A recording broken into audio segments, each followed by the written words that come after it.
अथ मंत्रपाठः। ॐ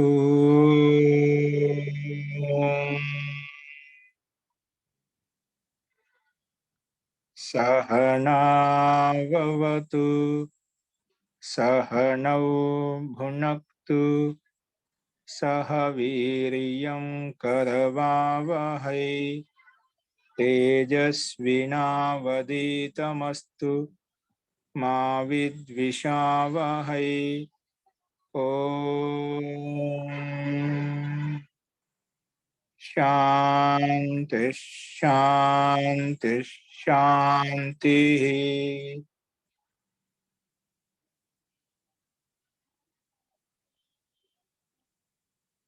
सर्वेभ्यो नमः। अंदरिकी नमस्कारम अंडी।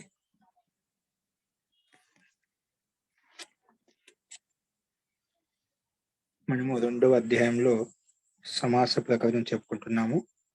ఆ సమాస ప్రకరణంలో కూడా అవ్యయీ భావ సమాసం చెప్పుకుంటున్నాము.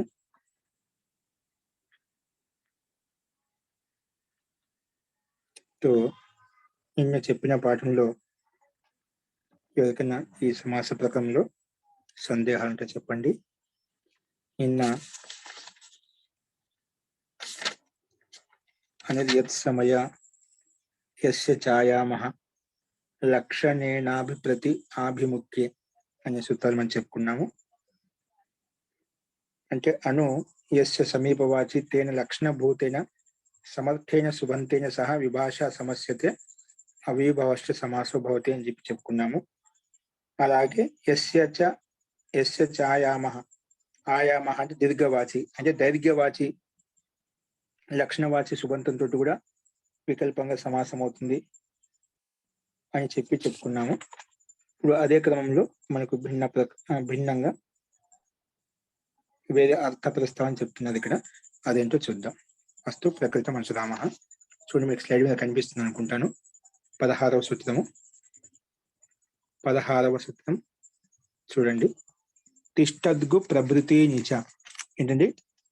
తిష్టద్గు ప్రభృతి నిచ.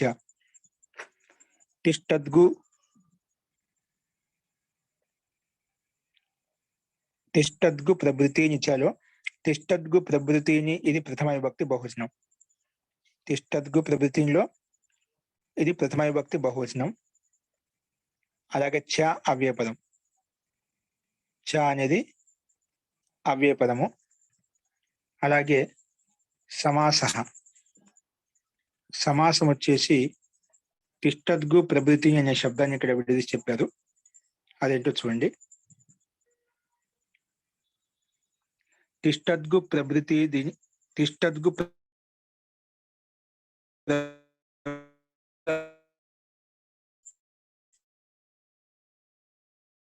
ప్రభృతి ఏషాం.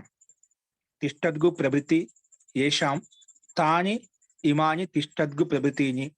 అంటే తిష్టద్గు అనే శబ్దము మొదలుకొని ఏ శబ్దాలు అయితే ఉన్నాయో, అంటే ఏ శబ్దాలకు ముందు తిష్టద్గు అని ఒక శబ్దం అండి, తిష్టద్గు అనే శబ్దం ఉందో అవి తీసుకోవాలి.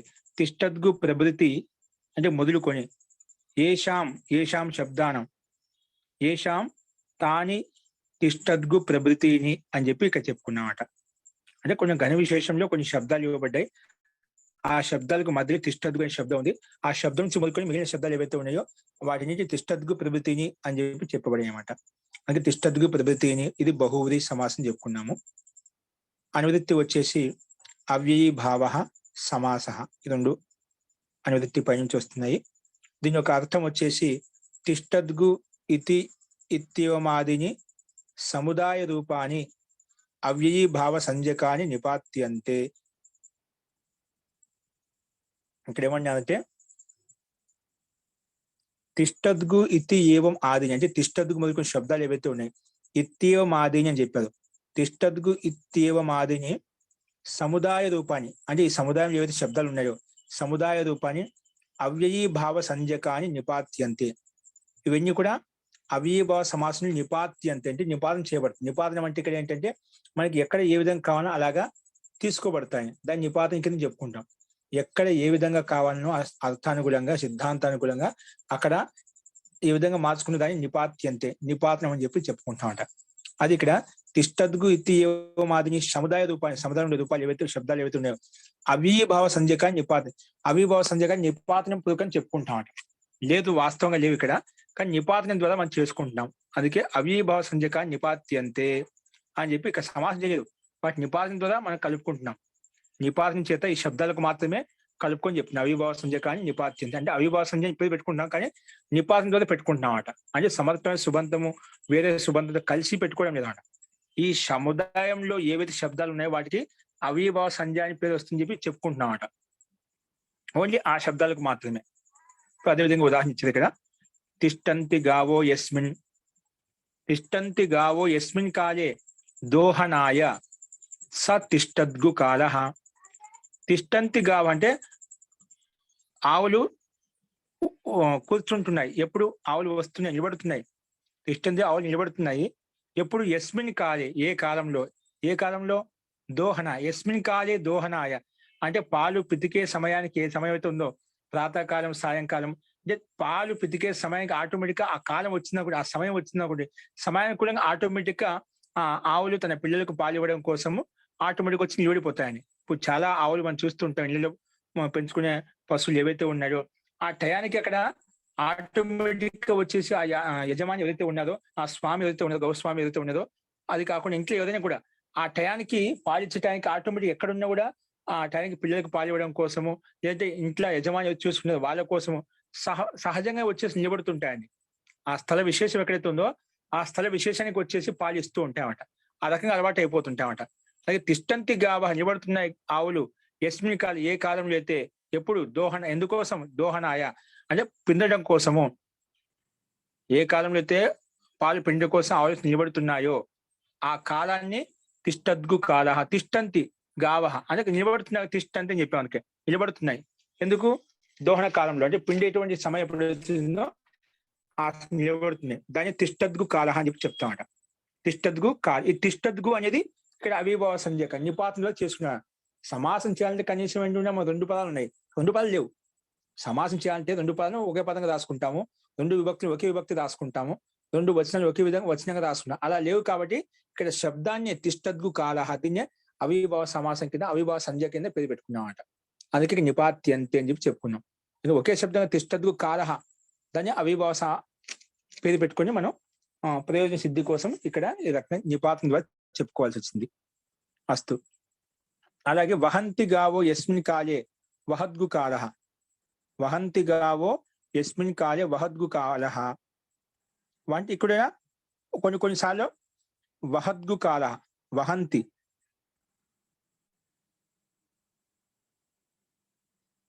దాదాపుగా వహంతి కూడా ఎక్కడైతే వెళ్తున్నాయో ఒకసారి ఆవులు మేయడం కోసం ఒక నిశ్చిత సమయంపై బయటకు వెళ్తుంటే నిశ్చిత సమయానికి వస్తూ ఉంటాయన్నమాట. అంటే వెళ్ళే సమయం తీసుకోవచ్చు, ఏదో భారం మోసేటువంటి సమయం తీసుకోవచ్చు. అట్లాగే అక్కడ నిలబడేటువంటి సమయం ఎప్పుడైతే ఒక స్థలంలో స్థాన విశేషం నిలబడతాయో ఆ కాలాన్ని వహంతి కాలః అని చెప్పి చెప్పుకుంటామట. అదే ఇక్కడ వహంతి గావః యస్మిన్ కాలే ఏ కాలంలో సహా వహద్గు కాలః అని చెప్తాం. వహంతి గావః వహంతి గావో యస్మిన్ కాలే ఏ కాలంలో అయితే ఆవులు వహంతి అక్కడ నిలబడతాయో ఉంటాయో అది వెళ్తాయో సందర్భం బట్టి అర్థం తీసుకోవచ్చు. సో దాన్ని వహద్గు కాలః అని చెప్తాం. ఇక్కడ వహద్గు అనేది దానికి అవిభావ సంజ్ఞ అని పేరు పెట్టుకున్నమాట. సో ఇక్కడ అవిభావ సంజ్ఞ అని పేరు పెట్టుకున్న ప్రయోజనాలు భిన్నంగా చాలా ఉంటాయండి. ఓకేనా? సో దాన్ని వహంతి కాలః అని చెప్పి ఇక్కడ చెప్పుకున్నాం. కాబట్టి ఇక్కడ అవిభావ సంజ్ఞ పేరు పెట్టుకోవడం వల్ల దీనికి ఇక్కడ వహద్గు అలాగే తిష్టద్గు పక్కన మామూలుగా సూ తెచ్చుకుంటాము. సూ తెచ్చుకోగానే ఎందుకు ప్రాతిపదికం కాబట్టి ఆ సూకి ఇది అవిభావ సమాస అభిసంజకో భవతి అవిభావశ్చ సూత్రం వచ్చేసి నువ్వు ఎవరికైతే అవిభావ సమాసం పేరు పెట్టావో అవిసంజ పేరు పెట్టావో అవిసంజకి అవిభావం అని కూడా పేరు వస్తుంది. అవిభావాన్ని పేరు పెట్టుకోవడమే అవ్యయ దాప్ సుపహ ప్రకారంగా అవ్యానికి పక్కలో ఉండే సుప్పుకి లుక్కు చేస్తాము. అందుకే లుక్కు ప్రయోజనం అండి. ఓకేనా? అది తిష్టద్గు ఆదిలో లుక్ చేస్తాం. సామాన్యంగా మళ్ళా గోస్త్రియో రూప సర్జనస్య తథా ఏచ ఇగ్రస్వాదేశే ప్రకారంగా గో శబ్దానికి రస్వం కూడా చేసుకుంటామండి. గోస్త్రియో రూప సర్జనస్య ప్రకారంగా గో శబ్దానికి రస్వం చేసుకుంటాం. హ్రస్వం ఏమవుతుంది? గో శబ్దానికి ఓకారానికి హ్రస్వం ఏమవుతుంది? అప్పుడు పక్కన ఏచ ఇగ్రస్వ దేశే, హెచ్చుల స్థానంలో ఎప్పుడు హ్రస్వం చేసుకున్నా ఇక్కులు మాత్రమే హ్రస్వంగా వస్తాయి. ఇక్కులు మాత్రమే ఈ ఊ ఉదు ఇదులు మాత్రమే హ్రస్వం చేసుకోవాలి. ఇక్కడ ఓకారం ఉంది, ఓకి హ్రస్వం ఏమవుతుంది? ఓలు అనేది ఓకారం అనేది ఓష్టవర్ణం కాబట్టి ఇక్కడ హెచ్చేస్తే ఇక్కులు ఏమున్న ఓష్టవర్ణం ఊ ఉంది కాబట్టి ఓ స్థానంలో ఊ అనేది హ్రస్వంగా వస్తుంది. ఎందుకంటే ఓ కూడా ఓష్టవర్ణము, ఊ కూడా ఓష్టవర్ణం. ఓష్టవర్ణ స్థానంలో ఓష్టవర్ణమ ఉకారం అంటే హ్రస్వంగా వస్తుంది అని చెప్పి ఈ సూత్రం మనకి చెప్పిందండి. ఓకేనా? ఏచ ఇగ్రస్వ దేశే వచ్చేసి హ్రస్వం చేసుకుంటాను. గురోస్త్రీ రూపసర్జనస్య వచ్చేసి హ్రస్వభవతి, ఒకారాంతస్య హ్రస్వభవతి అని చెప్పింది. ఓకారానికి హ్రస్వం ఏం చేసుకోవాలి? సందిగ్ధంగా ఉన్నప్పుడు దీర్ఘ ఉకారానికి హ్రస్వ ఉకారం చేసుకోవచ్చు, దీర్ఘ ఆకారానికి హ్రస్వ ఆకారం చేసుకోవచ్చు, అలాగే దీర్ఘ ఈకారానికి హ్రస్వ ఈకారం చేసుకోవచ్చు. అలాగే ఓకారానికి హ్రస్వం ఏమవుతుంది? దానికి నిర్ధారణ కోసము ఏచ ఇగ్రస్వ దేశే అనే సూత్రం వచ్చేసి హెచ్ల స్థానంలో ఎప్పుడు ఏ ఓ ఐ ఔ ఈ 4 వర్ణాలకు ఎప్పుడు నువ్వు హ్రస్వం చేసుకొని ప్రస్తావన వచ్చినా వెంటనే క్రమంగా ఈ ఊరులు మాత్రమే హ్రస్వంగా వస్తాయి. ఏ ఓ ఉంటేనా ఏ ఉంటే ఈ వస్తుంది, ఓ ఉంటే ఊ వస్తుంది. ఐ ఉన్న కూడా ఏ వస్తుంది, ఆ ఉన్న కూడా ఊ వస్తుంది అన్నమాట. ఏ ఐ ఉంటే ఈ వస్తుంది, ఆ ఉంటే ఊ వస్తుంది. ఈ రెండు మాత్రమే హ్రస్వంగా వస్తాయి అని చెప్పి ఈ సూత్రం నిర్ధారించిందండి. ఈ రకంగా తిష్టద్గు ప్రభృతినిచ అనే సూత్రార్థం ఈ రకంగా అర్థం చేసుకోవాలి. అస్తు. గోస్త్రీ ఉపసర్జనస్య అని సూత్రం ద్వారా రాదండి, దీని ద్వారా వచ్చింది. గోస్త్రీ అర్థం వచ్చింది. గోస్త్రీ ఉపసర్జనస్య. అవునండి, హ్రస్వం ఏమొస్తుంది? ఓకారానికి హ్రస్వం ఏంటి? ఒకారానికి ఉకారం వస్తుందండి. ఎవరు చెప్పారు దానికి సమానం? ఓకారానికి ఉకారం వస్తుంది చెప్పి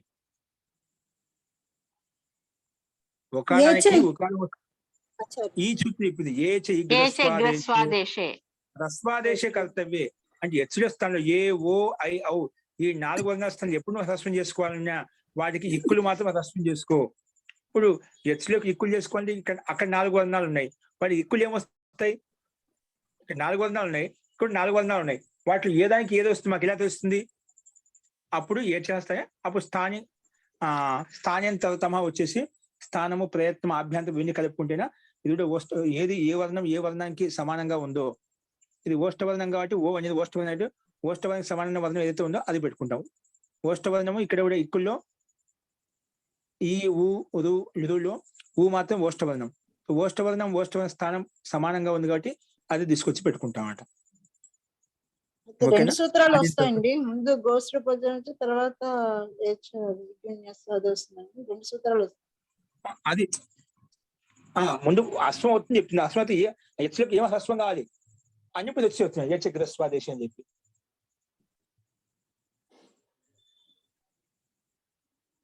ఓకే అండి, అర్థమైంది ఇప్పుడు?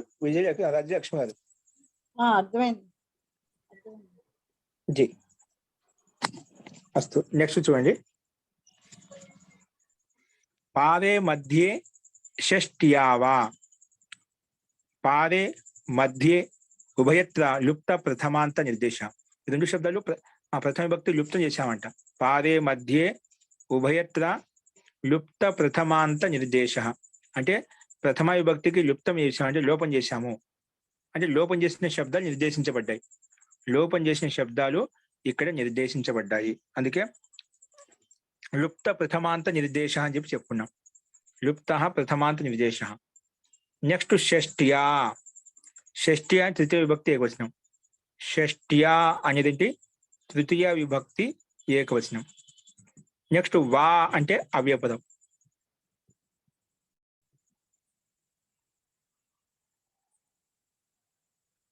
వా అంటే అవ్యయపదం అండి. ఇక్కడ వా అనేది అవ్యయపదం. ఓకే, ఈ రకంగా మనం విడగొట్టినాం. చెప్పాం కదా, షష్ఠిగా తృతీయ విభక్తి ఏకవచనం, వా అవ్యయపదం. ఏ సూత్రం వచ్చిన దాదాపుగా అన్ని సూత్రాల్లో తృతీయ విభక్తితో ఉక్తమైన పదం ఖచ్చితంగా ఉంటుంది. అందుకే షష్ఠి అనేది తృతీయ విభక్తి ఏకవచనంలో షష్ఠియా వస్తుంది. అందుకే తృతీయ విభక్తి ఏకవచనం చెప్పాం. అనువృత్తి విభాష, సుప్పు, సహసుప, సమాస, అవ్యయీ భావ ఈ పదాలు మొత్తానికి అనువృత్తి పైనుంచి వస్తున్నాయి. సూత్రార్థం ఏంటి? పార మధ్య శబ్దం అంటే పాద శబ్దం మధ్య శబ్దం. మూల శబ్దం ఏంటి? పార మధ్య శబ్దం. రెండు కాబట్టి శబ్దం ఇచ్చారు అక్కడ. రెండు శబ్దాలు పార మధ్య శబ్దం ఉభయత్ర పార మధ్య శబ్దం ఉభయత్ర పార మధ్య శబ్దం షష్ట్యంతేన. ఈ రెండు శబ్దాలు షష్ట్యంతేన సుబంతేన సహా. షష్ఠి అనే సుబంతం చేత షష్ట్యంతేన సుబంతేన శ్రేష్ఠ శబ్దం అండి. షష్ట్యంతేన సుబంతేన సహా విభాష అంటే షష్ట్యంత సుబంతంతో. ఏ శబ్దాలు? పాద శబ్దము మధ్య శబ్దము ఈ రెండు శబ్దాలు షష్ట్యంత సుబంతం చేత వికల్పంగా సమాసం అవుతాయి. విభాష సమస్యేతే వికల్పంగా రెండు కాబట్టి ఇక్కడ పాద మధ్య రెండు ఉన్నాయి కాబట్టి అందుకే సమస్యేతే వికల్పంగా సమస్యేతే. ఏ సమాసం అవుతుంది? సమాసం అవుతుంది చెప్పి వికల్పంగా సమాసం అవుతుంది. ఏ సమాసం అవుతుంది? అవ్యయీ భావస్య సమాసో భవతి. అవ్యయ భావ సమాసం అవుతుంది. ఇంకా తత్సంయోగేన చ ఏతయోః ఏకారాంతత్వం నిపాత్యతే.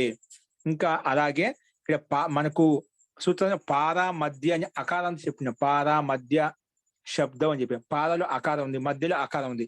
వీటిలో మళ్ళీ సూత్రంలో పారే మధ్య ఎలా వచ్చాయండి? అది నిపాతం చేసుకున్నాం. అంటే అకారాంతానికి అంతిమంలో ఏకారం కూడా యాడ్ చేసుకున్నాము. అది ఒక వ్యవస్థ, ఒక నియమం చెప్పుకున్నాం. నిపాతం చేసుకున్నాడు మనకు లక్ష్యానుగుణంగా సూత్రానుకూలంగా మనం ఏకారం చేసుకున్నాం అన్నమాట. అందుకే తత్సంయోగ ఇప్పుడు ఎవరైతే అవిభావ సమాసం ఇప్పుడు పెట్టామో వెంటనే తత్సంయోగేన ఏతయోః ఏకారాంతత్వం నిపాతితే. వాటి మధ్య పారేలో ఏకారం ఉంది, మధ్యలో ఏకారం, అవి నిపాతం ద్వారా మనం అలా పెట్టుకున్నాము. ఓకేనా? ఏతయోః ఆకారాంతత్వం ఏకారాంతత్వం చ నిపాత్యతే. ఏకారం కూడా నిపాతం ద్వారా అవి యాడ్ చేసుకున్నామట. అందుకే మనకు పారే మధ్య అలా సూత్రంలో కనిపిస్తున్నాయి. కాబట్టి షష్ఠి సమాస షష్ఠి సమాసం ప్రాప్తం అవుతుంటే దాని యొక్క అపవాద సూత్రం ఇది. షష్ఠి సమాస అపవాద సూత్రం ఇదం.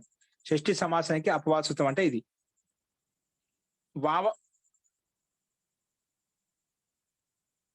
వచనాత్ సోపి భవతి.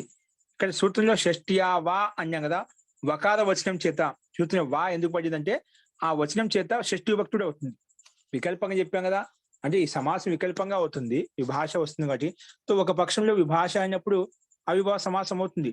కానీ ఒక పక్షంలో కానప్పుడు ఏమవుతుంది? అక్కడ యథాప్రాప్తమైనటువంటి యథాప్రాప్తమైనటువంటి షష్ఠి సమాస అపవాదం కదా, షష్ఠి సమాసం కూడా అవుతుంది అక్కడ.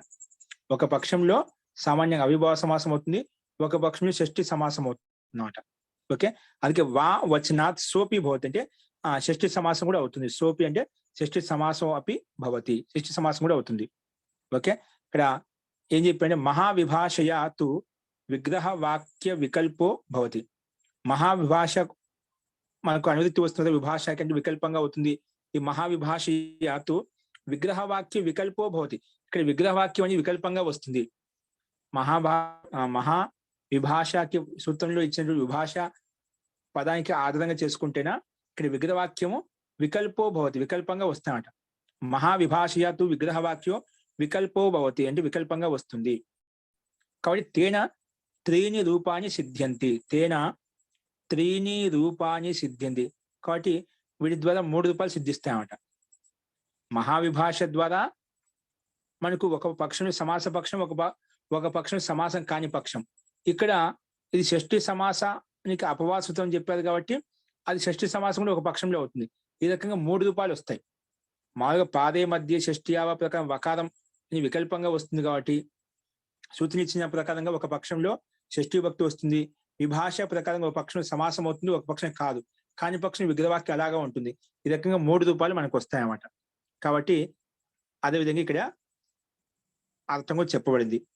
కాబట్టి తేన త్రీని రూపాయలు సిద్ధింది. ఈ రకంగా 3 రూపాయలు సిద్ధిస్తాయి. అందుకే పారే గంగం, పాద శబ్దం పారే గంగాయాహ. ఓకే, ఒక పక్షంలో సమాసం చేస్తే పారే గంగం, సమాసం చేయకపోయినా అనుకోండి పారం గంగాయాహ, పారం గంగాయాహ విడివిడిగా ఉన్నాయి. పారం గంగాయాహ అంటే షష్ఠి భక్తి వచ్చిందన్నమాట. పారం గంగాయ సమాసం కాని పక్షంలో పారం గంగాయాహ. అలాగే షష్ఠి సమాస పక్షంలో షష్ఠి సమాస పక్షంలో గంగాపారం సమాసం చేస్తే గంగాపారం వచ్చిందన్నమాట. అక్కడ అవిభాసం చేస్తే పాదే గంగం వచ్చింది. అవిభావ సమాసంలో పాదే గంగం, సమాసం కాకపోతే పాదం గంగాయ విడివిడిగా ఉన్నాయి విగ్రహవాక్యము. అదేవిధంగా ఒక పక్షంలో సమాసం షష్ఠి సమాసానికి అపవాదం కదా, ఇక్కడ వా ఇచ్చినది కాబట్టి సూత్రంలో వా ప్రకారంగా అది కూడా అవుతుంది, షష్ఠి సమాసం కూడా అవుతుంది. అందుకే అక్కడ షష్ఠి సమాసం చేసిన గంగాపారం అయిపోయింది గంగాపారం. ఈ రకంగా 3 రూపాయలు వచ్చాయన్నమాట. గంగాపారం, పారం గంగాయ, పారే గంగం. ఓకేనా? అదేవిధంగా సేమ్ మధ్య శబ్దం ఉంది కదా, మధ్యే గంగం, మధ్యం గంగాయా,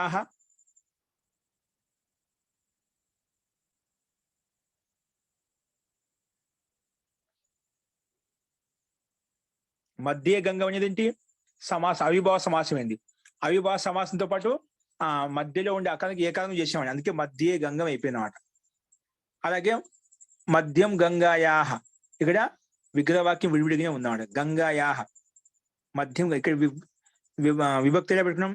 గంగాయాహ పార, గంగాయాహ పార అని చెప్పి పెట్టుకుంటాను.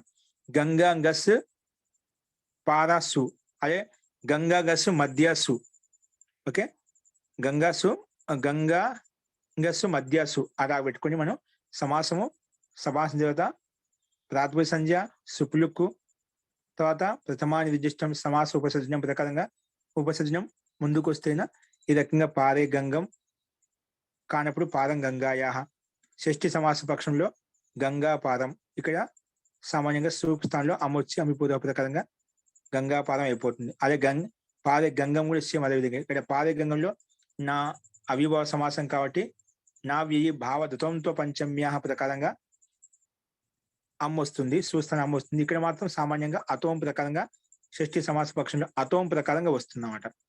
అదేవిధంగా మధ్య గంగం సేమ్ అదేవిధంగా మధ్యం గంగాయా.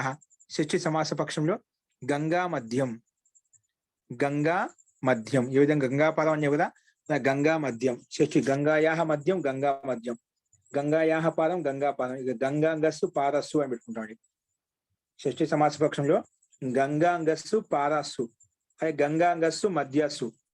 సమాసం చేయగానే సుప్లుక్కు గంగా మధ్య ఉంటుంది, మనం సు తెచ్చుకుంటాము, సుస్థానం అమ్ము తెచ్చుకొని అవి పురోహ చేస్తేనే గంగా పారం, గంగా మధ్యం అలాగా రూపాయలు సిద్ధిస్తాయండి. ఈ రకంగా పారే మధ్య షష్ఠి ఆవా ప్రకారంగా షష్ఠంత శబ్దం చోటి పారే శబ్దానికి మధ్య శబ్దానికి సమాసం చేసుకున్నాము. అలాగే పార శబ్దానికి అంతిమంలో మధ్య శబ్దానికి అంతిమంలో ఏకారంతత్వం కూడా నిపాతం ద్వారా చేసుకున్నామట. అందుకే పారే మధ్య షష్ఠి ఆవా, పారే మధ్యలో ఏకారం మనకు స్పష్టంగా కనిపిస్తుంది. సో ఆ రకంగా వా శబ్దం చేత వికల్పం కూడా వచ్చింది కాబట్టి ఆ వికల్పానుసారంగా ఒక పక్షంలో షష్ఠి విభక్తుడు ప్రాప్తమైంది, అది కూడా మనం చూసామండి. ఈ రకంగా పారే మధ్య షష్ఠి అవసూత్రాన్ని మనం చూసాం. అస్తు, ఇది ఒక సందేహం చెప్పండి.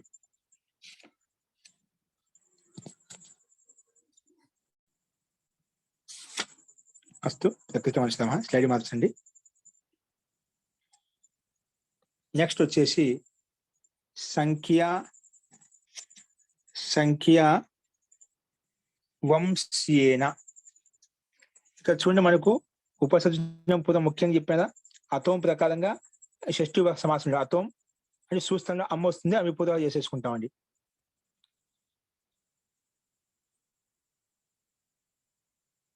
మనం ముందు అవిభావ సమాసం చేసుకునేప్పుడు మాత్రం అక్కడ నా వ్యయ భావ దత్వంతో పంచమ్యా ప్రకారంగా అక్కడ సూస్థంలో అమ్మ వస్తుందండి. అక్కడ లుక్కు కాకుండా సూస్థంలో అమ్మ చేసుకుని అమ్మి పూర్వ ప్రకారం కలిపేసుకుంటామండి. ఈ రకంగా మనం ఈ సూత్రాన్ని మనం గమనించామండి. అస్తు,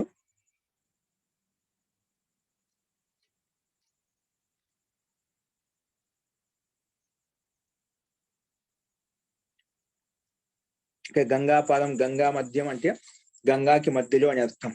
అంటే గంగాకి మధ్యలో, గంగాకి ఒడ్డు, గంగాపారం గంగాకి ఒడ్డున, లేదా గంగాకి మధ్యలో, ఈ రకంగా అర్థం చేసుకుంటాము.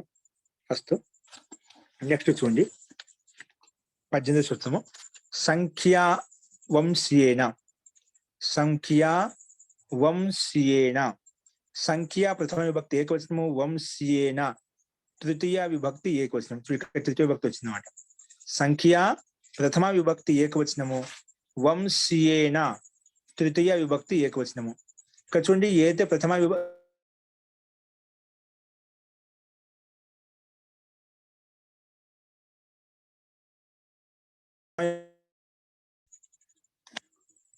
ప్రథమాన్ని విశిష్టం సమాస ఉపసర్జనం ప్రకారంగా దానికి ఉపసర్జన సంజ్ఞ పేరు పెట్టుకుంటాము. ఉపసర్జన సంజ్ఞ పేరు పెట్టగానే ఉపసర్జనం పూర్వం ప్రకారంగా అది ముందు పెట్టుకుంటాం. అందుకే ఇక్కడ మనకు అవి ముందుకు వచ్చేస్తాయి. అదేంటో మనం చూద్దాం. సో సంఖ్య ప్రథమ విభక్తి ఏకవచనం, వంశీ అనే తృతీయ విభక్తి ఏకవచనం. అనువృత్తి వచ్చేసి విభాష, సుప్పు, సహసుప, సమాస, అవ్యయీ భావ, ఇవన్నీ పైనుంచి అనువృత్తి వస్తున్నాయి. సో ఇక్కడ సూత్రం వంశీన అనే పదం ఉంది కదా, దాని యొక్క తాత్పర్యం ఏంటంటే వంశే భవ వంశ్య, వంశంలో ఉత్పన్నమైన వాటిని వంశ అంటాం. మీ వంశం అంటే ఏంటి, మీ వంశం ఏంటి అని అడుగుతున్నా. వంశం అంటే ఆ వంశంలో ఉత్పన్నమైన వాళ్ళు ఏదైతే ఉన్నదో ఆ వంశం కింద పిలుస్తా ఉంటాం అంట. ఒకటి వాటిని గుర్తించడం కోసం వంశం యొక్క వంశం యొక్క అంశాన్ని మనం తీసుకుంటామంట. ఇక్కడ వంశం అంటే ఏమిటంటే వంశే భవ వంశ, ఈ వంశంలో సూర్య వంశము, రఘు వంశము అని ఏదో వంశాలు చెప్పుకుంటా, ఆ వంశంలో ఉత్పన్నమైన వాళ్ళు ఏదైతే ఉన్నదో వాళ్ళని వంశ శబ్దం చెప్పుకుంటాడు. వంశేన, వంశే భవ వంశ్య. తో వంశ్యలో ఇక్కడ ఈ శబ్దం ఎలా తయారైందంటే దిగాదిభ్యో యత్, దిగాది గణపతిభ్య శబ్దేభ్య యత్ ప్రత్యయో భవతి. దిగాదిగంలో ఉండే శబ్దాలు ఏవైతే ఉన్నాయో వాటినితోటి యత్ ప్రత్యయం వస్తుంది. అదే ప్రకారంగా ఇక్కడ వంశ శబ్దం అనేది దిగాదిగంలో ఇవ్వబడింది కాబట్టి ఈ సూత్రం ప్రకారం ఎత్ వస్తుందండి. ఎత్ వచ్చిందా అనుబంధం లోపం చేసుకుంటాం, వంశ ఎత్. అందుకే కలిపితే వంశీయ అయిపోయింది. పక్కన ఏకారం కూడా కలుపుకుంటే వంశీయ అయిపోయింది. సప్తమి విభక్తి ఏకవచనంలో వంశ శబ్దానికి యా కలుపుకుంటే వంశీయ, తర్వాత ఋతు విసర్గం చేసుకోకుండా సప్తమి విభక్తి ఏకవచనం మనము డైరెక్ట్ గా అంగి తెచ్చుకుంటే వంశీ అనే రూపం సిద్ధించిందండి. అస్తు ఇక్కడ కావాలమా అదే విషయాన్ని మన తృతీయ విభక్తి ఏకవచనంలోకి వచ్చేసరికి వంశీయన అయిపోయింది. ఇక్కడ వంశ, వంశో, వంశాహ, వంశీయన, వంశాభ్యం, వంశే. అలాగే రామశబ్దానికి సమాన రూపాన్ని నడిపించుకోవచ్చు అండి. ఓకే, కేవలం వంశీయన అంటే వంశే భవ వంశ్య, వంశంలో ఉత్పన్నమైన వాడిని వంశ అంటాము. ఈ శబ్దం ఎలా తయారైందంటే దిగాదిభ్యో యత్ అనే సూత్రం ప్రకారంగా యత్ ప్రత్యయం వచ్చేసి ఇది యత్ ప్రత్యయ, యత్ ప్రత్యయం ద్వారా వంశ శబ్దం తయారైంది. అస్తు. దీని యొక్క అర్థం వచ్చేసి సంఖ్యావాచి సుబంతం వంశ్యవాచిన సమర్థేన సుబంతేన సహా. వంశ్య అంటే వంశవాచి, ఇప్పుడు వంశంలో ఉత్పన్నమైన వంశ అని చెప్పాం కదా, అలాగా సంఖ్య అది ముందు సంఖ్యావాచి సుబంతం ఖచ్చితంగా ఉండాలి. ఎందుకంటే సంఖ్యా ప్రథమ విభక్తి ఏకవచనం ఇక్కడ సంఖ్యావాచి సుబంతం అనేది వంశవాచి సుబంతంతో వంశ్య సంఖ్యావాచి సుబంతం ప్రథమాంతం. ఇది సంఖ్యావాచి సుబంతం వంశ్యవాచిన అంటే వంశవాచి శబ్దం అయితే ఉందో వంశ్యవాచిన సమర్థేన సుబంతేన సహా, వంశ్యవాచిన సమర్థేన సుబంతేన సహా విభాష సమస్యతే. వికల్పంగా సమాసం అవుతుంది. ఏ సమాసం అవుతుంది? అవ్యయీ భావశ్చ సమాసం భవతి, అవ్యయ భావ సమాసం అవుతుంది. ఓకేనా. సంఖ్యావాసి సుబంతం అనేది వంశవాసి సమర్థమైన సుబంతంతో వికల్పంగా సమాసం అవుతుంది. ఏ సమాసం అవుతుందంటే అవ్యయ భావ సమాసం అవుతుంది అని చెప్పి ఈ సూత్రం మనకి చెప్పింది. ఓకేనా. తో సంఖ్యా శబ్దం వంశ శబ్దంతో సమాసం అవుతుంది. వంశశబ్దం కాకుండా వేరే శబ్దం అంటే కాదండి, ఖచ్చితంగా వంశవాసి శబ్దంతో సంఖ్య అనేది సమాసం అవుతుంది. ఏ సమాసం? అవిభావ సమాసం అవుతుంది. అదేవిధంగా ఇక్కడ ఉదాహరణ ఇచ్చారు. ద్వౌ ముని వ్యాకరణస్య వంశౌ, ద్వౌ ముని వ్యాకరణస్య వంశౌ, ద్విముని వ్యాకరణస్య. ఇక్కడ వికల్పంగా చెప్పాబట్టి ద్వౌ ముని వ్యాకరణస్య వంశౌ, ఇద్దరు మునులు వ్యాకరణ వంశంలో ఉత్పన్నమయ్యారు. ఓకేనా. వ్యాకరణస్య ద్వౌ ముని వ్యాకరణస్య వంశ్యౌ, వ్యాకరణ యొక్క వంశంలో ఉత్పన్నమయ్యారని అర్థం. వారిని ద్విముని వ్యాకరణస్య, లేదంటే విగ్రహవాక్యం చేసినప్పుడు ద్విముని, ఇక్కడ ద్విముని అనేది మనము సమాసం చేసామండి. చేయనప్పుడు ద్వౌ ముని వ్యాకరణం, ద్వౌ ముని వ్యాకరణస్య వంశం. ఇక్కడ ద్వౌ ముని విడివిడిగా ఉన్నాయి, ద్వౌ శబ్దం ముని శబ్దం విడివిడిగా ఉన్నాయి, ఇక్కడ సమాసం చేయలేమాట. ఇంకా ద్వౌ ముని వ్యాకరణస్య వంశౌ అది సమాసం చేసుకుని ద్విముని వ్యాకరణస్య, ద్విముని వ్యాకరణస్య, ద్విముని వ్యాకరణస్య, త్రిముని వ్యాకరణస్య. ఇలాగా ద్విన సంఖ్య, ముని అనే శబ్దం వంశవాచి శబ్దం అంటే ఈ వంశంలో ఉత్పన్నమైన వాని ద్వౌముని వ్యాకరణస్య వంశం. ఇద్దరు మునులు ఏంటి, వాళ్ళు వ్యాకరణ వంశం యొక్క వంశంలో ఉత్పన్నమైన అంట. అందుకే ముఖ్యంగా ఇక్కడ ఉదాహరణలు ద్విముని వ్యాకరణస్య త్రిముని వ్యాకరణస్య ఇక్కడ సమాసం చేసుకున్నామట. ద్విముని వ్యాకరణస్య త్రిముని వ్యాకరణస్య. ఓకే, ఇక్కడ ద్విమునిలో ముని అంటే వంశవాసి, వంశంలో ఉత్పన్నమైన ముని అనమాట. వంశవాసి సుబంతం సంఖ్యావాసి సుబంతేన సహా, వంశవాసిన సమర్థేన సుబంతేన సహా సంఖ్యావాసి సుబంతం. ఏంటి కదా సంఖ్య? ద్విసంఖ్య. తో అవిభావ సమాసం అవుతుంది. ఏ సమాసం అవుతుంది? అవిభావ సమాసం అవుతుంది. ద్వి అవ్వు మునిస్సు ఏం పెట్టుకుంటాం? ద్వి అవ్ మునిస్సు అని పెట్టుకొని తర్వాత ఈ సూత్రం ప్రకారం సమాసం చేసుకుంటాము. తర్వాత సుప్లు అవ్యసం సమాసం చేసుకుంటాం. సమాసం చేయగానే దానికి ప్రాతిపదిక సంజ్ఞ పెట్టుకుంటాము. ప్రాతిపదిక సంజ్ఞ పెట్టుకుంటే సుప్లుక్ అయిపోతారు. సుపో ధాతు ప్రాతిపదిక ప్రకారంగా ద్వి ముని ద్వి ఔ ముని జస్ ముని సు అని చెప్పాం కదా, రెండు లోపించిపోతాయి. అప్పుడు ద్వి ఔ ద్విముని వస్తుంది. ఈ సమస్త పదం ద్విముని ప్రక్కన ఇక్కడ మనము మళ్ళీ సు తెచ్చుకుంటాము ప్రథమ భక్తి ఏకవచనంలో. కాబట్టి ద్విముని అది అవిభావ సమాసం కాబట్టి అవ్యయీ భావశ్చ ప్రకారం దీనికి అవ్యసంజ ఉండడం వల్ల అవ్యయ దాప్ సుపహ ప్రకారంగా ఇక్కడ ద్విముని పక్కన ఉండే విసర్గం లోపిస్తుంది. అందుకే ద్విముని. అలాగే త్రిముని, అలాగే ద్విముని త్రిముని వ్యాకరణస్య ప్రకారంగా. తో ఇక్కడ వ్యాకరణకి త్రిముని, వ్యాకరణం యొక్క త్రిముని ఎవరండి? మహర్షి పాణిని, మహర్షి కార్తియాయన్, మహర్షి పతంజలి. ఓకేనా? ఈ వీటిని త్రిముని వ్యాకరణం ఎందుకంటే ఇందుకోసమే. ద్విముని కొందరు ద్విముని వ్యాకరణం కూడా చెప్తామండి, ముఖ్యంగా పాణి వ్యాకరణం చెప్ప పతంజలి అని చెప్పి. ఓకేనా? అంటే కొంత వేరే భిన్న భిన్న వ్యాకరణం తీసుకుంటూ ఉంటారు ఇక్కడ. సో కొంత ద్విముని వ్యాకరణస్య త్రిముని వ్యాకరణస్య చెప్పి భిన్న భిన్నంగా చెప్పుకుంటుంటాం. ఇక్కడ మనకు త్రిముని వ్యాకరణం అని చెప్పి ఎక్కువ ప్రసిద్ధము. కాబట్టి త్రిముని వ్యాకరణస్య అంటే వ్యాకరణం దానికి ముగ్గురు మునులు ఎవరంటే మహర్షి పాణిని, మహర్షి కార్తియాయన్, మహర్షి పతంజలి. మహర్షి పతంజలి మహాభాష రచించారు. మహర్షి కార్తియాయన్ పాణిని మహర్షి రచించిన సూత్రాలకు వార్తిక రచించారన్నమాట. అది సూత్ర రూపంలో కొంచెం పెద్దగా ఉంటే వార్తికం అంటామట. వీళ్ళు ఆ మహాభాష్యం యొక్క అర్థం చేసుకోవడానికి ముందుగా దాంట్లో ఉండే సూత్రాన్ని ఆధారం చేసుకుని, అష్టాధ్యాయులో ఉండే సూత్రాన్ని ఆధారం చేసుకుని వీళ్ళు వార్తికాలు తయారు చేశారు మహర్షి కార్తియాయన్. మహర్షి పాణిని అష్టాధ్యాయ యొక్క 4000 సూత్రాలను రచించారు. అష్టాధ్యాయ యొక్క 4000 సూత్రాలను రచించారు. అందుకే త్రిముని వ్యాకరణం అని చెప్పి చెప్పుకుని పాణిని వ్యాకరణం, త్రిముని వ్యాకరణం, ఈ ముగ్గురు యొక్క సహయోగం చేత ఈ రకంగా 20 వరకు మనం చెప్పుకుంటూ వస్తున్నామట. ఓకే, మొత్తం ఇక్కడ ఆ వంశవాసి వంశంలో ఉత్పన్నమయ్యారు, వ్యాకరణ వంశంలో ఉత్పన్నమయ్యారు, వేదం యొక్క వంశంలో ఉత్పన్నమయ్యారు, ఋగ్వేదం యొక్క వంశంలో ఉత్పన్నమయ్యారు. అట్లా ఏదైనా ఒక వంశంలో ఉత్పన్నం కావడం అలాంటి అర్థం ఉంది. కాబట్టి ఇక్కడ వంశవాసి సుబంతం సంఖ్యావాసి సుబంతం సమాసం అయిపోతుంది. ఏ సమాసం అవుతుందంటే మన తత్పురుష సమాసం అవిభావ సమాసం అవుతుంది చెప్పి చెప్పుకున్నాం. అదేవిధంగా ఉదాహరణ కూడా ఇవ్వబడింది. కాబట్టి ఇక్కడ ద్విముని వ్యాకరణస్య త్రిముని వ్యాకరణస్య ఇక్కడ ద్విమునిలో సమాసం చేశాము.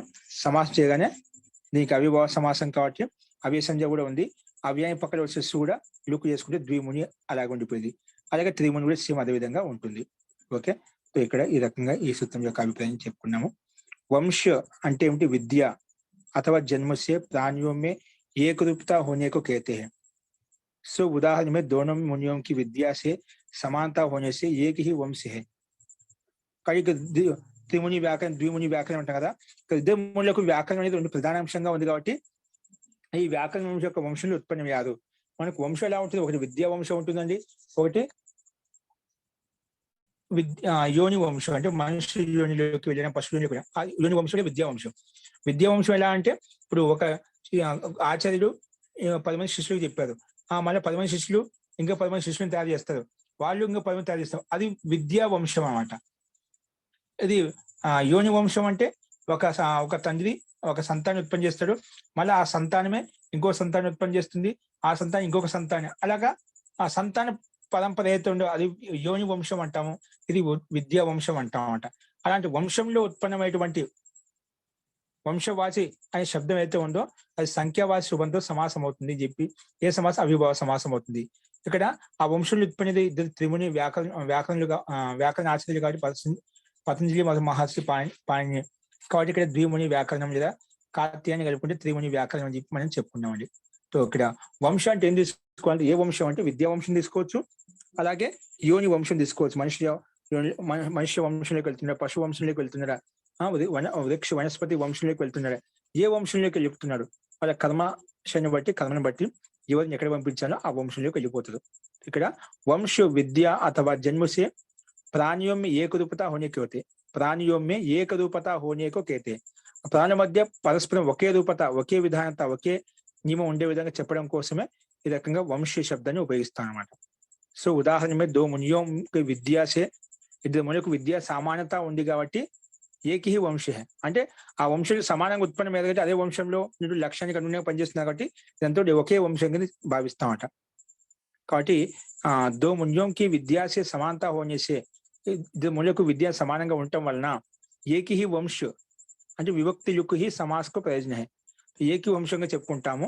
తో ఇక్కడ చెప్పుకున్న బాగానే ఉంది. దీని యొక్క ప్రయోజనం ఏంటంటే విభక్తి లుక్ హి సమాస్ కా ప్రయోజనం. తో ఇక్కడ ముఖ్యంగా సమాసం యొక్క ప్రయోజనం ఏంటంటే సమాసం యొక్క ప్రయోజనంలో విభక్తిక లుక్, సమాసం చేయగానే దానికి ప్రాతిపదికం పెట్టుకుంటాము.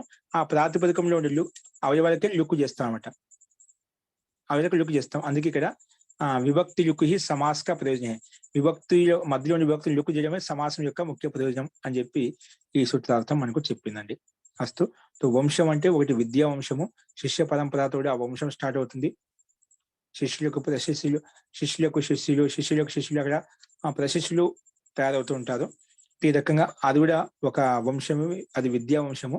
తర్వాత యోని వంశం, మనుష్యత్వ వంశంలోకి, పశు వంశంలోకి, కీట పతంగ వంశంలోకి, ఏదో ఒక వంశంలోకి వెళ్ళడానికి కదా అది విద్యా వంశం, ఆ యోని వంశం కింద చెప్పుకుంటాం. ఆ యోని ఏ రకంగా ఉండొచ్చు. ఈ రకంగా వంశ శబ్దం నుంచి రెండు అర్థాలు వచ్చేస్తే ఒకటి విద్యా వంశము, ఒకటి యోని వంశము, రెండు కూడా సంతతిని పెంచుకోవచ్చు, వాళ్ళ సంతాన్ని పెంచుకోవచ్చు. దాన్ని వంశం అంటామని చెప్పి ఇక్కడ 18వ సూత్రంలో మనం చెప్పుకున్నామండి. అస్తు. నెక్స్ట్ వచ్చేసి నదీభిశ్చ. ఇది చూడండి, సంఖ్యాకి అనువృత్తి వస్తుంది. నదీభిహి ప్రథమ, నదీభిహి తృతీయ విభక్తి ఏకవచనం చెప్తే ఏదో ఒక తృతీయ విభక్తి ఖచ్చితంగా ఉంటుంది మనకు. అది ఏకవచనం కావచ్చు, ద్వివచనం కావచ్చు, బహువచనం కావచ్చు.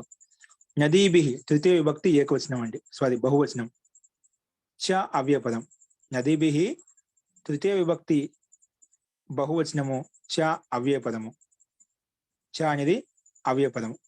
తో అనువృత్తి వస్తుంది సంఖ్య, విభాష, అవ్యయీభావ, సుప్, సహసుప, సమాస, ఇవన్నీ అనువృత్తి వస్తున్నాయి. దీని యొక్క అర్థాన్ని గమనించండి. సంఖ్యావాచి సుబంధం పై సంఖ్యకు అనువృత్తి వస్తుందండి. ఇక్కడ తృతీయ విభక్తి ఒకటే ఉందన్న. అక్కడ సంఖ్యావాచి సుబంధం ఎవరితో సమాసం, ఏ శబ్దంతో సమాసం, వంశవాసి శబ్దంతో సమాసం అయిపోయిందన్నమాట. అది ఇప్పుడు సంఖ్యావాచి సుబంధం ఇంకెవరితో సమాసం అవుతుందంటే నదితోటి సమాసం అవుతుంది. అక్కడేమో వంశవాచి శబ్దంలో వంశోత్పన్న శబ్దం అయితే ఉందో ఆ శబ్దం అనేది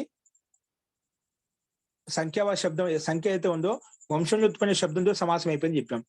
ఇక్కడ కూడా సంఖ్యావాచి శబ్దం నదిలో ఉత్పన్నమైనటువంటి శబ్దంతో సమాసం అవుతుంది. ఓకే, నది శబ్దంతో సమాసం అవుతుంది అని చెప్పి ఈ సూత్రం చెప్పింది. నదీభిశ్చ, నదీభిహి తృతీయ విభక్తి ఏకవచనము, చ అవ్యయపదము. అనువృత్తి పైన చెప్పిన విధంగా సంఖ్య, విభాష, అవ్యయీభావ, సుప్పు, సహసు, సుప, సమాస, ఇవన్నీ అనువృత్తి వస్తున్నాయి. ఇప్పుడు దీని యొక్క సూత్రార్థం చూడండి. సంఖ్యావాచి సుబంతం, ఎందుకంటే పైనుంచి అనువృత్తి వస్తుంది, ఇక్కడ లేదు సూత్రంలో, పైనుంచి అనువృత్తి తెచ్చుకున్నాడు. సంఖ్యావాచి సుబంతం నదీవాచిన సమర్థేన సుబంతేన సహ విభాషా సమస్యతే అవ్యయీభావశ్చ సమాసో భవతి.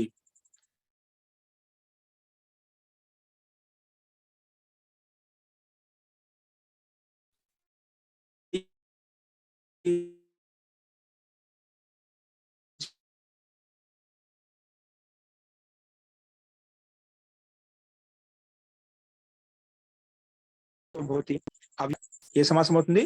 అవ్యయీభావశ్చ సమాసో భవతి, అవ్యయీభావశ్చ సమాసో భవతి అని చెప్పి ఇక్కడ సూత్రాన్ని చెప్పుకున్నాం. సో మొత్తానికి నది శబ్దంతో సంఖ్యా శబ్దం కలుస్తుంది. సంఖ్యా శబ్దం ఏదో కలుస్తుంది, నది శబ్దంతో కలిసి సమాసం అవుతుంది. ఏ సమాసం అవుతుంది? అవ్యయీభావ సమాసం అవుతుంది అని చెప్పి ఈ సూత్రం యొక్క అభిప్రాయం మనం చెప్పుకున్నాం. అదేవిధంగా ఉదాహరణ ఇచ్చేది ఇక్కడ సప్తానాం గంగానాం సమాహార. సప్త సంఖ్యావాచి శుభంతము ఏ శబ్దంతో? నదీవాచి శుభంతో. ఇక్కడ నది అంటే గంగా నది. ఓకేనా? తో సప్తానం గంగానం సమాహార అంటే ఏడు గంగా నదుల యొక్క సమూహాన్ని సప్త గంగం అంటాం. సప్తానాం గంగానాం సమూహము. 7 గంగల యొక్క సమూహం ఎక్కడైతే ఉందని సప్త గంగం అంటాము. 7 నదుల యొక్క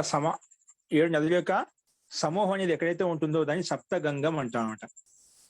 ఓకే, సో ఇక్కడ అదే విధంగా ఇచ్చాడు సప్తానాం గంగానం సమాహార సప్త గంగం. అలాగే ద్వయోహు యమునయోహు సమాహార 2 యమున నదుల యొక్క సమూహాన్నే ద్వియమునం అంటాం అన్నమాట. ద్వయోహు యమునయోహు సమాహార ద్వియమునం. ద్వయోహు ద్వి ఓస్ యమున ఓస్ అలా సప్తమి విభక్తి ద్వివచనం నుండి సప్తమి విభక్తి ద్వివచనం వస్తుంది ఓస్ వస్తుంది అన్నమాట. అంటే మూల శబ్దం ద్వి ఓస్ యమునా ఓస్. యమునా స్త్రీలింగం అండి, యమునా ఓస్. ఓకే, సో ద్వయోహు యమునయోహు సమాహార ఈ 2 నదుల యొక్క సమాహారం అంటే సమూహమే దాన్ని ఏమంటామంటే ద్వియమునం. లేదా పంచానాం నదీనాం సమాహార పంచనదం. లేదా సప్తానాం గోదావరానాం సమాహార సప్త గోదావరం. సప్తానాం గోదావరానాం సమాహార సప్త గోదావరం. ఈ రకంగా ఉదాహరణలు ఇక్కడ సంఖ్యావాసి సుబంతం అంటే నదీవాసి సుబంతం చేసి సమాసం చేశాము. ఏ సమాసం చేశామంటే అవిభావ సమాసం చేసుకున్నాం అని చెప్పుకున్నాం. అదేవిధంగా ఆ సమాసం చేశామంటే అదేవిధంగా ఉదాహరణలు ఇక్కడ ఇవ్వబడ్డాయి. సప్తానం గంగానం సమాహార సప్తగంగం. అలాగే ద్వియమునం పంచనదం సప్త గోదావరం. ఈ రకంగా సంఖ్యలు మార్చి మనం ఇదే విధంగా సూత్రార్థం చెప్పుకుంటూ అదేవిధంగా రూపసిద్ధులు చేయవచ్చండి. ఓకే, ఈ రకంగా మనం సంఖ్యావాచి సుబంతం అనేది వంశవాచి సుబంతం సమాసం చేసాము, అవిభావ సమాసం చేసాము. అలాగే సంఖ్యావాచి సుబంతం నది శబ్దంతో కలిపాము. అలాగే పారే మధ్య శబ్దాలను షష్ఠ్యంతంతో కలిపాము. తిష్టద్దుకు ప్రభుత్వం ఇచ్చే ప్రకారంగా తిష్టద్దుకు వేరే పదాలను నిపాతం చేసుకున్నాము. ఈ రకంగా మనం అవిభావ సమాసంలో కొన్ని సూత్రాలు మనం చూసామండి. అస్తు, ఇందులో ఏదైనా సందేహం ఉన్నాయా ఇంకా? మహోదయ,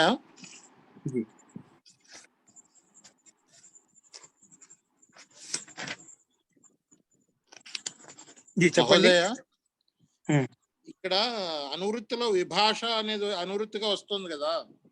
అవునండి. అనువృత్తిగా వచ్చినప్పుడు మరి సమాసం కానప్పుడు వేరే రూపం రావాలి కదా? అదే విడిగా విగ్రహానికి భిన్నమే ఉంటాయి. అలాగే ఉంటాయి సమాసం. అది చూపిలేదే ఉదాహరణలో.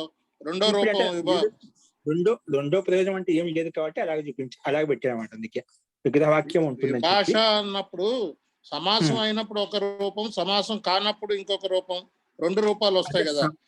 అదే అంటున్నారు. ఇప్పటి వరకు అన్ని సూత్రాలలో విభాషకి సమాసం కానప్పుడు వేరేది ఉదాహరణలో చూపిస్తున్నారు, ఇక్కడ చూపిలేదు. అక్కడ భాషార్థ దాంట్లో ఉదాహరణలో చూపించారండి. భాషార్థ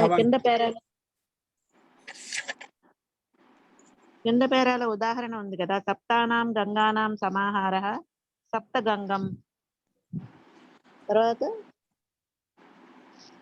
ఇక్కడ రెండో పక్షం ఏంటంటే సప్తానాం గంగానం సమాహార అలాగే ఉంటుంది. సప్తానం గంగా విడివిడిగానే ఉంటాయి, అలాగే ఉంటుంది. కలపం అన్నమాట, వేరువేరుగా ఉంటాయి. ఇదే ఉదాహరణ. అక్కడ ఒక పక్షంలో భాషార్థాల్లో చూపించారండి, భాషార్థాల్లో చూపించారు, విడిగా చూపించారు. సరే అండి, ధన్యవాదాలు. ఇది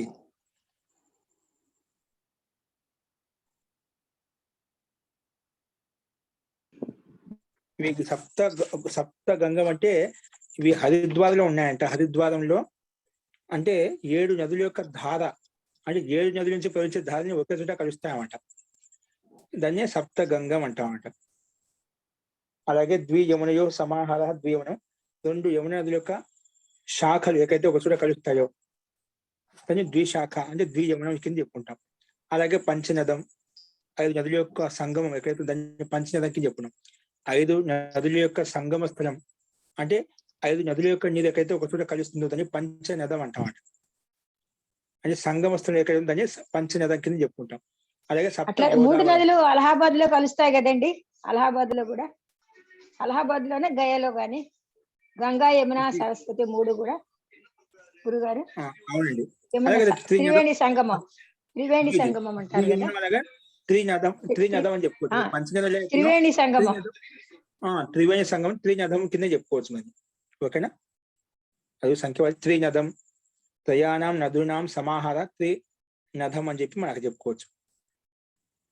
అలాగే పంచనదం ఏదైనా చెప్పిన త్రినదం. సప్త గోదావరం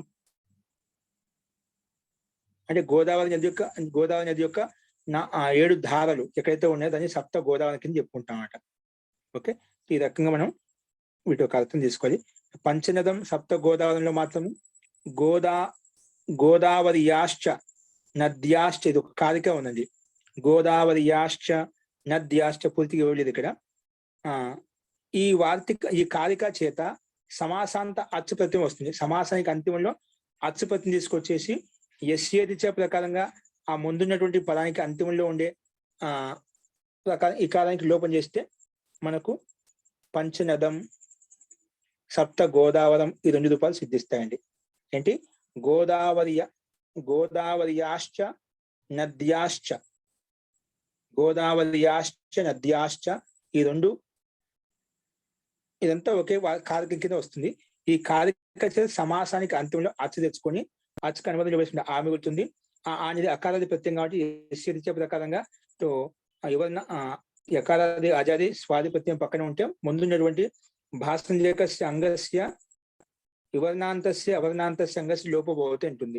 కాబట్టి ఇక్కడ వివర్ణాంతం ఉంది కాబట్టి దానికి లోపం చేస్తే మనకు పంచనదం సప్త గోదావరం అంటే పంచనది శబ్దం కదా, దానికి పంచనదం అయిపోయింది. పంచ గోదావరి సప్త గోదావరి శబ్దానికి సప్త గోదావరం ఈ రకంగా మనకు రూపం సిద్ధించిందండి. అంటే ఇక్కడ నదీ శబ్దం నుండి ఈ కాలం లోపించింది, గోదావరి శబ్దం నుండి ఈ కాలం వివర్ణాంత శబ్దం లోపించింది. అందుకే పంచ గోదావరం పంచనదం సమాసాంత అచ్చు ప్రత్యయం తెచ్చుకుంటా. సమాసానికి అంతిమంలో అచ్చు ప్రత్యయం తీసుకొచ్చినాక ఈ 2 ఈ రకంగా తయారయ్యాయి పంచనదం పంచ గోదావరంలో. ఓకేనా? ఈ రకంగా మనం అర్థం చేసుకోవాలండి. అస్తు.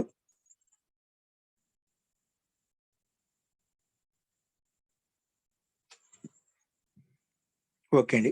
నెక్స్ట్ తత్పురుష సమాసం ప్రారంభమవుతుంది. దానికంటే ముందు ఒక సూత్రం అది చెప్పుకుందాం. అన్య పదార్థేచ సంజ్ఞయం. చూడండి కింద అన్య పదార్థేచ సంజ్ఞాయం. అన్య పదార్థే సప్తమి విభక్తి ఏకవచనము చ అవ్యయపదం. సంజ్ఞాయాం సప్తమి విభక్తి ఏకవచనం. అన్య పదార్థే అంటే ఏమిటి ఇది చెప్తున్నారు సమాసం ద్వారా. అన్యచ్చ ఆదహ పదం చ ఇది అన్యపదం. అన్యచ్చ ఆదహ పదం చ ఇది అన్యపదం. అన్యచ్చ ఆదహ పదం చ అన్యపదం. ఆదహ అనేది నపుంసకలింగంలో అస్మ శబ్దం యొక్క అధశబ్దం యొక్క రూపం అండి. ఓకే, అధహ అనేది అన్యచ్చ అధహ పదం చ ఇది అన్యపదం అంటామండి. ఓకే, అధహ నపుంసకలింగంలో అలా వస్తుంది. అస్తు. అన్యపదాన్ని అన్యచ్చ అధహ పదం చ అన్యపదం అని చెప్పి చెప్పుకున్నాం. ఇదేంటి? కర్మధారయ సమాసం. ఓకేనా? కర్మధారయ సమాసం. ఇప్పుడు దీని యొక్క ఇది అన్యపదాన్ని ఇంకో రకం విడిస్తున్నాడు. అన్యపదస్య అర్థ అన్య పదార్థ. అన్య పదం యొక్క అర్థం ఏదైతే ఉందో దాన్ని అన్య పదార్థ అని చెప్పినాం. అన్య పదం యొక్క అర్థం ఏదైతే ఉందో దీన్ని అన్య పదార్థ అని చెప్పుకున్నాము. తస్మిన్ అన్య పదార్థే. ఇది అన్య పదస్య అర్థ అని చెప్పి షష్ఠి భక్తి విడగొట్టున్నాం కాబట్టి ఇది షష్ఠి తత్పురుష సమాసం అయిపోయింది. అందుకే అన్య పదస్య షష్ఠి భక్తితో విడగొట్టుకున్నాం. దాన్ని అన్య పదార్థ. తస్మిన్ అన్య పదార్థే షష్ఠి తత్పురుష సమాసం. అనువృత్తి వచ్చేసి నదీభి పైనుంచి నదీభిశ్చ అవీభావ సుప్ సహసుప సమాస ఇవన్నీ అనువృత్తి వస్తున్నాయండి.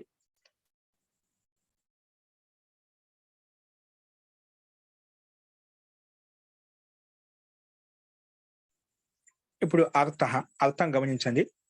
అన్య పదార్థే వర్తమానే నేను చెప్పాను. అన్య వేరే పదం యొక్క అర్థం విద్యమానంగా ఉండాలి. అన్య పదార్థే గమ్యమానే. అన్య పదార్థం గమ్యమానమైనప్పుడు విద్యమానమైనప్పుడు అప్పుడు ఏమవుతుంది? ఇంకా సంధ్యా విషయంలో నామవాచక విషయంలో సంధ్యాయం విషయే అంటే అన్య పదార్థం గమ్యమానంగా ఉండాలి, అది సంధ్యా విషయమే ఉండాలి. ఆ సంధ్యా విషయే సుబంతం ఏది సుబంతం ఉందో సంధ్యా విషయ అర్థంలో ఉండే ఏదో సుబంత శబ్దం ఉందో సుబంతం నదీ వాచిన సమర్థేన సుబంతేన సహా, నదీ వాచకమైన సమర్థ సుబంతం చేత, సుబంతంతో సహా, సుబంతేన సహా సమస్యతే సమాసం అవుతుంది. ఏ సమాసం అవుతుంది? అవ్యయీభావశ్చ సమాసో భవతి, అవ్యయీభావ సమాసం అవుతుంది అని చెప్పి ఈ సూత్రం చెప్పింది. ఏం చెప్పింది ఈ సూత్రము? అన్య పదార్థం గమ్యమానంగా ఉన్నప్పుడు, విద్యమానంగా ఉన్నప్పుడు సంధ్యా విషయంలో ఉన్నటువంటి సుబంతం ఏదైతే ఉందో ఆ సుబంతం నదీ వాచక సుబంతం తోటి సమాసం అవుతుంది. ఏ సమాసం అవుతుందంటే అవ్యయీభావ సమాసం అవుతుందని చెప్పి ఈ సూత్రం చెప్పుకున్నాం. అదేవిధంగా ఉదాహరణ ఇచ్చే ఇక్కడ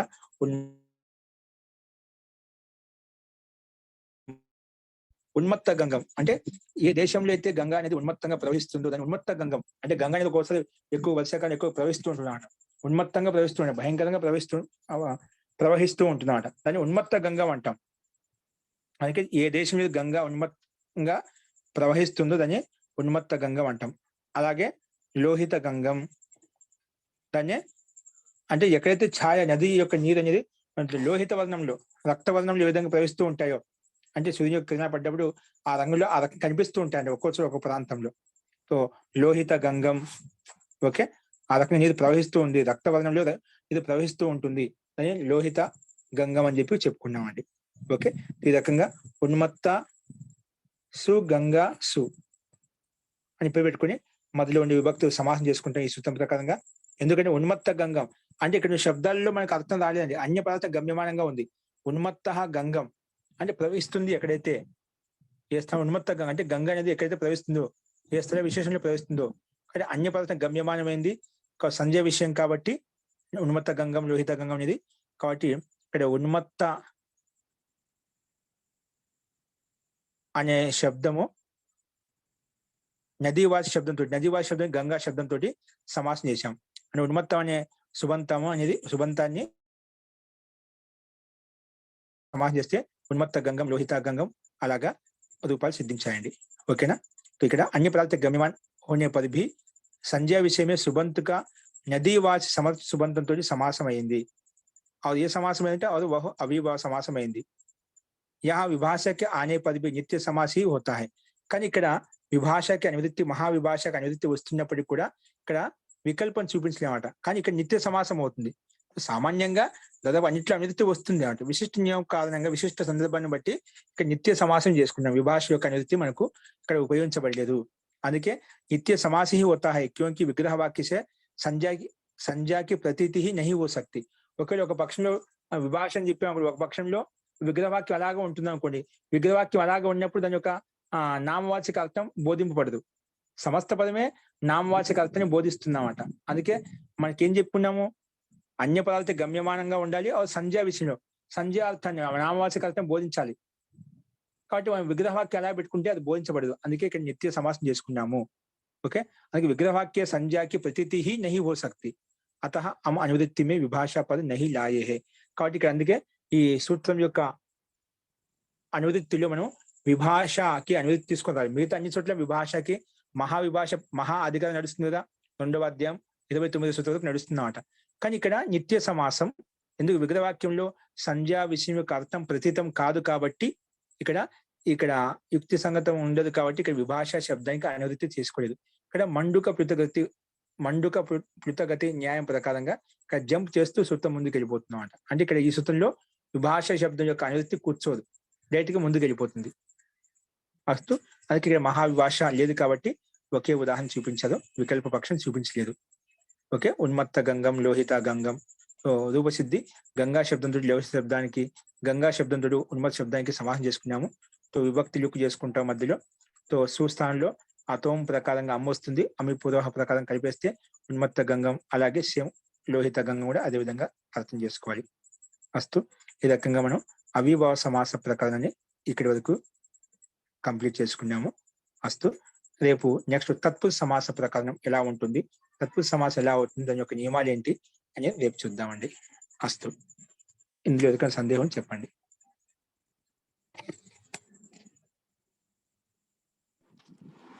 మహోదయ, అస్తు జీ, ఇక్కడ విభాష అనే దాన్ని దాటేయాలి అని అనేది మనకి ఎలా అర్థం అవుతుంది, ఎలా తెలుసుకోవాలి మనం అది? ప్రయోగాన్ని బట్టి నిత్య సమాజం ఇక్కడ మనకు సంధ్యా విసూత అన్య పదార్థేచ సంజ్యాయం అన్య పదార్థ గమ్యంగా సంధ్య అర్థాన్ని బోధించాలన్నమాట. విగ్రహవాక్యం ఒక విభాష తీసుకునే ఒక పక్షము సమస్త పదం కనిపిస్తుంది, అక్కడ సంధ్యార్థం బోధిస్తా సందేహం లేదు. ఒక పక్షంలో విగ్రహవాక్యం ఉంటుంది, అలాగే వేరే సూత్రాలు అంటూ ఏం ప్రాప్తం లేదు. ఏం లేనప్పుడు విగ్రహాకి ఎలా ఉందో అలాగే ఉంది, విగ్రహం ఎలా ఉందో అలాగే ఉన్నప్పుడు అక్కడ సమాసం ఈ సూత్రం యొక్క అర్థం బోధింపబడదు అన్నమాట. అటువంటి ఎందుకు కూడా దాని యొక్క అర్థ ఔచిత్యం ఉండాలి వికల్పానికి. అందుకే దాని విగ్రహవాక్యం ఉన్నప్పుడు అర్థాన్ని బోధించదు, విడివిడిగా ఉంటుంది. కలిపితే అర్థం సంధ్య అర్థం వస్తుంది. కాబట్టి ఇక్కడ అనువృత్తి తీసుకోలేదు. మరి ఎలా అవుతుంది? మరి ఇక్కడ గ్యాప్ వచ్చిందంటే మండుక ప్లుత గుర్తి ఒక న్యాయం ఉంది. మండుక ప్లుత గత్య, మండుకం అంటే కప్ప ఏ విధంగా ఎగురుకుంటూ పోతుందో కోసం అనువృత్తి జంప్ చేసుకుంటూ వెళ్ళిపోతుంది అన్నమాట. ఒకసారి ఒక సూత్రం జంప్ చేసి ముందుకు వెళ్ళిపోతుంది, కొన్ని రెండు చోట్ల 3 చోట్ల కూడా జంప్ చేసుకుంటూ ముందుకు వెళ్ళిపోతాం. అంటే అక్కడ అవసరం ఉండమాట, ప్రయోజనం ఉండవు. ప్రయోజన అభావాత్ అట్లా మనం ఆ శబ్దం యొక్క అనువృత్తి తీసుకోమండి, అది ముఖ్య అంశం. ఇప్పుడు ఉన్మత్త గంగం అనే ఉదాహరణ ఉంది కదండి, జీ దీంట్లో 2 సుబంతాలు ఉన్నాయి కదా. ఈ 2 సుబంతాల్లో అన్య పద సుబంతం ఏది, ఇంకోటి సహసుబంతం ఏదండి? ఈ రెండిట్లో ఉన్మత్త గంగం అంటున్నాం కదా. ఏ దేశంలో గంగా అనేది ఉన్మత్తంగా, ఏ దేశంలో ఇక్కడ ఉన్న దేశం సంకేతం ఉన్మత్త గంగా అంటే గంగా ఉన్మత్తంగా ప్రవహిస్తుంది. ఎక్కడ ప్రవహిస్తుంది? ఎక్కడ ప్రవహిస్తుందో అది అన్యపదం. అర్థమైందా? ఎక్కడైతే ప్రవహిస్తుందో అది స్థానం ఏదేం కావచ్చు. ఎప్పుడు ఒకే చోట గంగా ప్రవహించాలని రూల్ ఏం లేదు. కొన్ని చోట శాంతంగా ఉండొచ్చు, అది శాంతంగా ఉంటుంది, అది అన్యపదంగా తీసుకోవాలి. ఉన్మత్త అనేది మనం అన్య పదంగా తీసుకోవాలి. ఉన్మత్త కాదండి, ఉన్మత్త గంగం అంటే ఉన్మత్తంగా గంగా ఎక్కడైతే ఈ పదాలు కాదు, వేరే పదం మొత్తాన్ని కలిపి తీసుకోవాలా? దీని ద్వారా వేరే పదం సంకేతించబడుతుందన్నమాట. వేరే పదం అన్య పదం అంటే ఏమిటి? ఇక్కడ ఉన్మత్త గంగ అంటే గంగాని ఉన్మత్తంగా ప్రవహిస్తుంది. ఎక్కడ ప్రవహిస్తుంది? ఎక్కడ ప్రవహించవచ్చు? గంగాలో ప్రవహిస్తుంది, యమునాలో అంటే మనం చెప్తాం ప్రాంత విశేషంలో. ఢిల్లీలో ప్రవహించవచ్చు, మా ఆంధ్రలో ప్రవహించవచ్చు, ఎక్కడ ఏ దేశంలో అయితే ఏ స్థాన విశేషంతో గంగ అంటే ఎక్కడైతే వర్షం ఎక్కడ పడిందో, ఎప్పుడు అన్ని చోట్ల వర్షం సమానంగా పడదోలేం లేదు కదా. ఎక్కడైతే పడిందో ఆ ప్రాంతంలో మాత్రం గంగ అనేది బాగా ప్రవహిస్తూ ఉంటుంది అన్నమాట. అన్ని చోట్ల ప్రవహించింది అది అన్యపదం కింద. ఇక్కడ ఉండే పదాలతో మనకు అర్థం సంకేతించబడ, ఆ పదాల సహాయం వేరే పదం సంకేతించబడుతుంది. అలాగా వేరే పదం సంకేతం ఇచ్చినప్పుడు దాన్ని బహురీహి సమాసం అని అంటాం కదా మనం, కానీ ఇక్కడ బహురీహి సమాసం చెప్పట్లేదు కదా. అర్థం లక్ష్యము ఇక్కడ అది చెప్పడం లేదన్నమాట. ఇక్కడ మనం ఆ అర్థం చెప్పడం లేదన్నమాట. అవిభావ సమాసంలో, భౌతిక సమాసంలో అన్య పదం ప్రధానంగా ఉంటుంది. ఇక్కడ తాత్పర్యం అంటే మనకు అర్థం అలా ద్యోతించబడాలి. అన్య పదార్థం గమ్యమానమైనప్పుడు ఇంకా సంధ్యా విషయం ఉండాలి, ఒక సంధ్యార్థం బోధించాలన్నమాట. కూడా పోల్చబడాలి. అందుకని అది బౌరీ రాలేదు ఇక్కడ, అంతే కదండి? జీ సంధ్యాన్ని ముఖ్యం అంట. సంధ్యాయం విషయం, ఆ సంధ్యా విషయం కోసం మనం నిత్య సమాసం చేసుకున్నాం ఇక్కడ. సరే అండి, దానికోసమే నిత్య సమాసం చేసుకోవాలి. అర్థం బోధింపబడదు కాబట్టి. ధన్యవాదాలు మహోదయ. ఈ రకంగా అవ్యయభావ సమాసాన్ని మనం చూసామండి. నెక్స్ట్ తత్పురుష సమాసం ఏంటో చూద్దాం. తత్పురుష సమాసం ఏది ప్రధానంగా ఉంటుంది అది రేపు చూద్దాం. ఇంతవరకు అవ్యయభావ సమాసంలో అవ్యయపదానికి ప్రాధాన్యత ఉంటుంది చూసాము. తత్పురుష సమాసం ఏ దానికి ప్రాధాన్యత ఉంటుంది, అది ఏ సుబంధం చే సమాసం అవుతుంది అనే ప్రకరణాన్ని మనం రేపు మొదలు పెట్టుకుందాం. తత్పురుష సమాస ప్రకరణం. అస్తు. మంత్రపాఠ.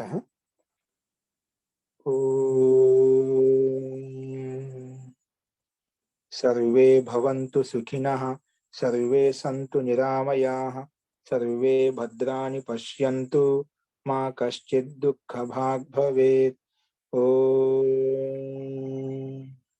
శాంతి శాంతి శాంతి. సర్వేభ్యో నమః. అందరికీ నమస్కారం అండి. నమస్కారం అండి, ధన్యవాదాలు. ఓకే అండి, అస్తు. సరే, పునర్మిలామః. సర్వేషు నమస్తే ఆచార్య. ధన్యవాదः.